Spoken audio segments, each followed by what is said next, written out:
Bienvenue pour cette analyse des outils juridiques du comité social et économique.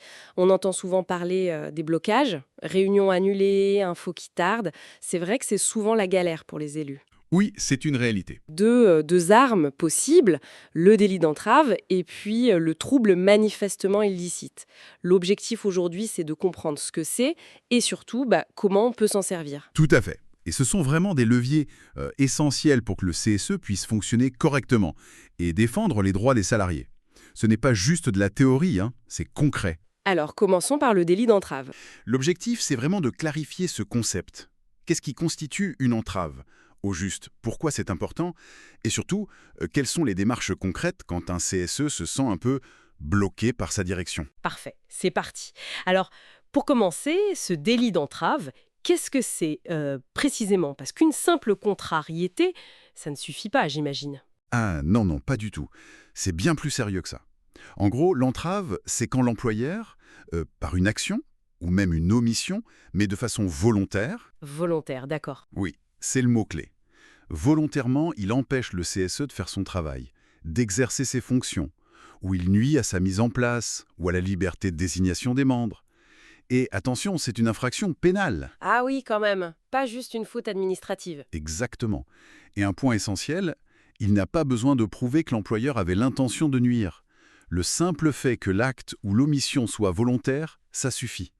L'ignorance de la loi, ça ne marche pas comme excuse ici. C'est vraiment un point important, ça. Pas besoin de prouver la mauvaise foi. Du coup, des exemples concrets, ça donne quoi? Oui, bien sûr.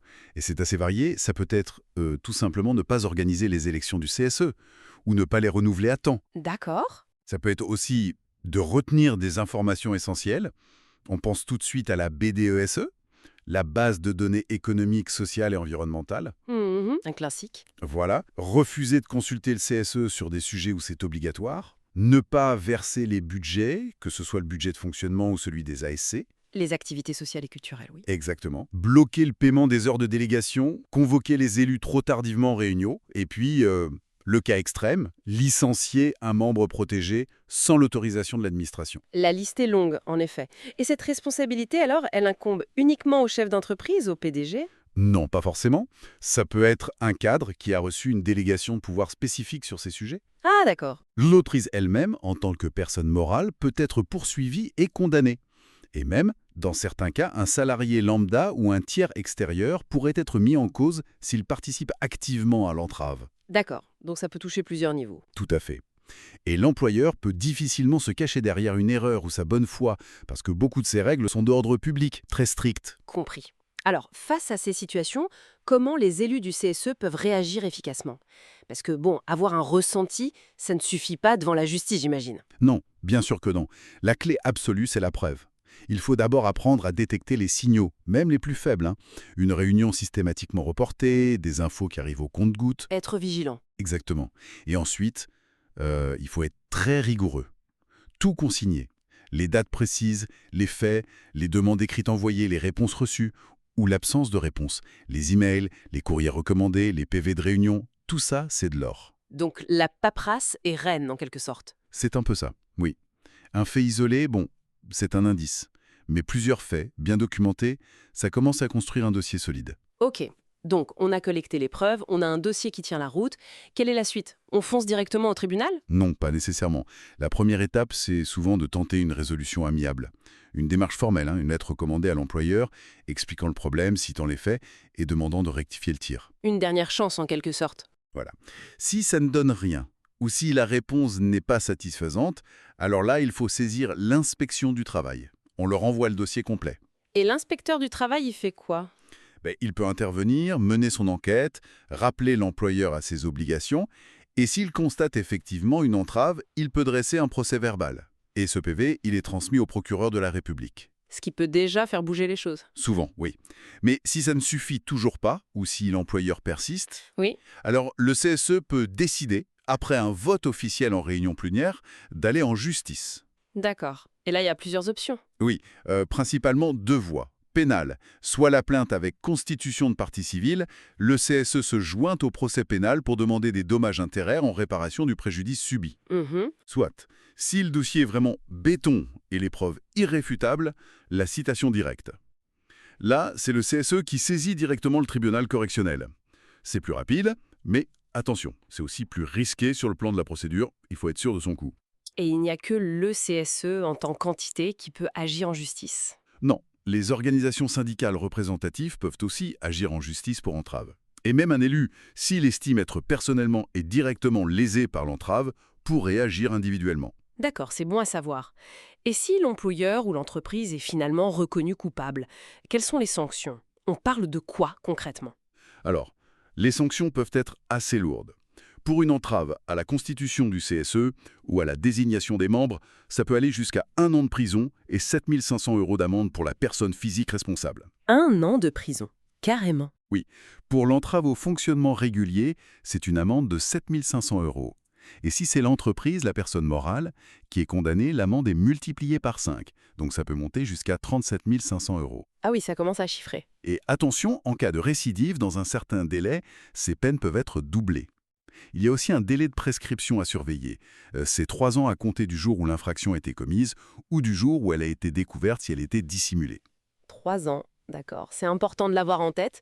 Donc pour résumer, ce délit d'entrave, ce n'est pas juste un article de loi, c'est vraiment un outil concret pour que le CSE puisse défendre son rôle et ses prérogatives. Tout à fait. Et agir, même sur ce qui peut sembler des petits blocages, mais qui se répètent, c'est aussi une manière pour le CSE d'affirmer sa place dans l'entreprise. Exactement. Ok, je vois.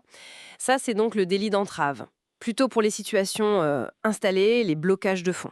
Mais si c'est urgent, si demain, une décision importante doit être prise sans que le CSE ait eu son mot à dire, Alors là, on utilise l'autre outil, le trouble manifestement illicite.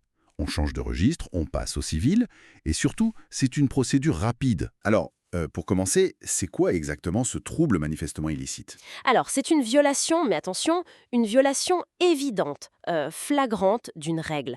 Ça peut être la loi, une décision de justice, un accord d'entreprise. Évidente, c'est-à-dire? Ça veut dire que l'illégalité doit sauter aux yeux.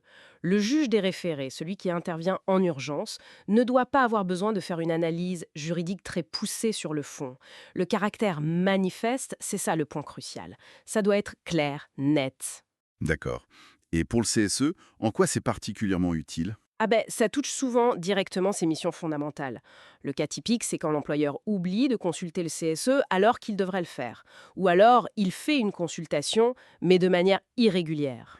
Irrégulière, c'est-à-dire sans donner les bonnes infos? Exactement. Par exemple, sans fournir des documents clairs et précis qui permettent aux élus de comprendre le projet et de donner un avis éclairé. Ça, c'est un manquement flagrant aux obligations de l'employeur vis-à-vis du CSE. D'accord. Est-ce qu'on a des exemples concrets tirés de décisions de justice? Oui, oui, il y en a plusieurs intéressants. Prenons l'exemple de l'intelligence artificielle, qui est très actuel. Ah oui. Un jugement du tribunal de Nanterre a montré que même si l'employeur lance juste une phase pilote, une expérimentation, avec formation des salariés et tout, s'il n'a pas informé et consulté le CSE avant, eh bien ça constitue un trouble manifestement illicite. Vraiment? Même une simple phase test. Oui. L'argument du «c'est juste pour voir» ne tient pas si le CSE n'a pas été mis dans la boucle dès le départ, avant toute forme de mise en œuvre, même partielle. La consultation préalable, c'est non négociable. Oui, c'est un point très important ça. Ça montre l'importance de la consultation en amont. Tout à fait. Un autre cas, le climat social. Si un employeur, juste avant des élections professionnelles, se met à critiquer ouvertement le CSE ou un syndicat pour influencer le vote, ça peut être considéré comme un trouble. Pourquoi? Parce que l'employeur a une obligation de neutralité qu'il ne respecte pas dans ce cas. D'accord. Et si ça touche plus directement les droits des salariés ou même des élus? Là aussi, le trouble manifestement illicite peut jouer. Un exemple assez classique, malheureusement, c'est la discrimination syndicale. S'il y a de forts soupçons qu'un licenciement cache en fait une sanction pour activité syndicale, Hmm. le juge des référés peut être saisi, et plus largement, toute atteinte claire à une liberté fondamentale. Le droit de grève, la liberté d'expression, le respect de la vie privée. Et pour les élus eux-mêmes, s'ils sont empêchés de travailler. Oui, bien sûr, l'entrave au fonctionnement du CSE. Refuser de donner des documents essentiels à la consultation. Modifier l'ordre du jour sans raison valable. Ne pas respecter les délais. Tout ça, ça peut caractériser un trouble manifestement illicite. Bon, alors, face à une telle situation, que peut faire le CSE pour agir vite? Eh bien, il doit se tourner vers le juge des référés. C'est lui, le juge de l'urgence. Sa mission, c'est justement de prendre des mesures rapides pour faire cesser une situation qui paraît illégale ou pour éviter qu'un dommage ne se produise. D'accord, le juge de l'urgence. Mais euh, si l'employeur n'est pas d'accord, s'il dit non, non, ce n'est pas illégal ou les faits ne sont pas cela, s'il y a une contestation sérieuse. C'est une excellente question. Et c'est un point fondamental de cette procédure. Le juge des référés peut intervenir même s'il y a une contestation sérieuse de la part de l'employeur. Ah bon? Oui, son rôle n'est pas de trancher définitivement le litige sur le son. Ça, ce sera éventuellement le travail d'un autre juge plus tard.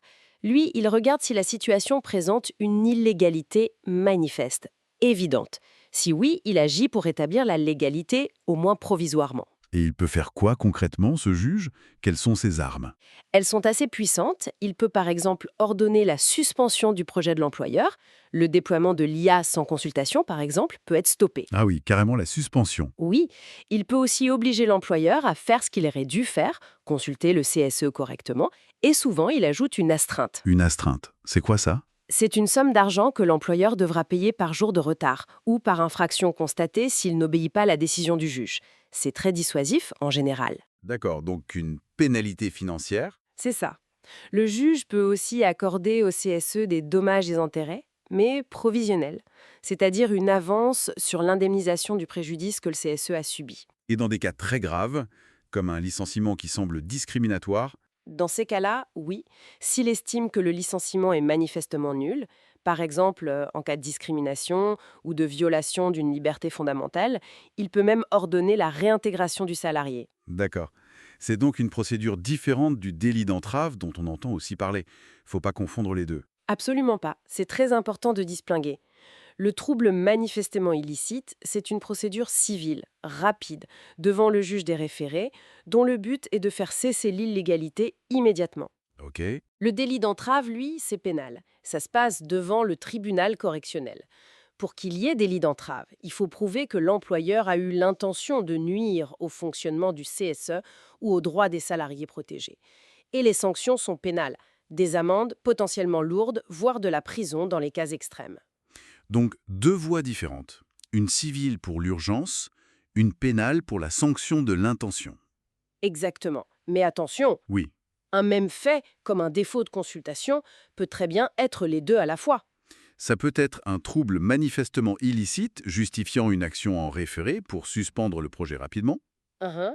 Et en même temps, Et en même temps, si on peut prouver l'intention de l'employeur, ça peut aussi constituer un délit d'entrave et entraîner des poursuites pénales. D'accord, c'est très clair. Donc, pour résumer, ce trouble manifestement illicite, c'est vraiment un outil puissant et stratégique pour le CSE. Une façon d'agir vite, via le juge des référés, pour stopper les violations claires et nettes et s'assurer que le dialogue social et ses propres droits sont respectés. c'est tout à fait ça. C'est un moyen de ne pas laisser une situation illégale s'installer. Bon, c'est clair, délit d'entrave, trouble manifestement illicite, deux outils juridiques forts, mais qui demandent de la méthode, de la rigueur et surtout de la documentation.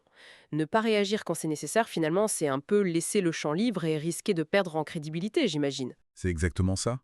Tout l'enjeu est là. Et peut-être une question pour aller plus loin. Au-delà de la sanction ou de la mesure d'urgence qu'on peut obtenir, comment est-ce que le simple fait de montrer qu'on connaît ces outils et qu'on est prêt à s'en servir, même la menace crédible, peut transformer la dynamique du dialogue social?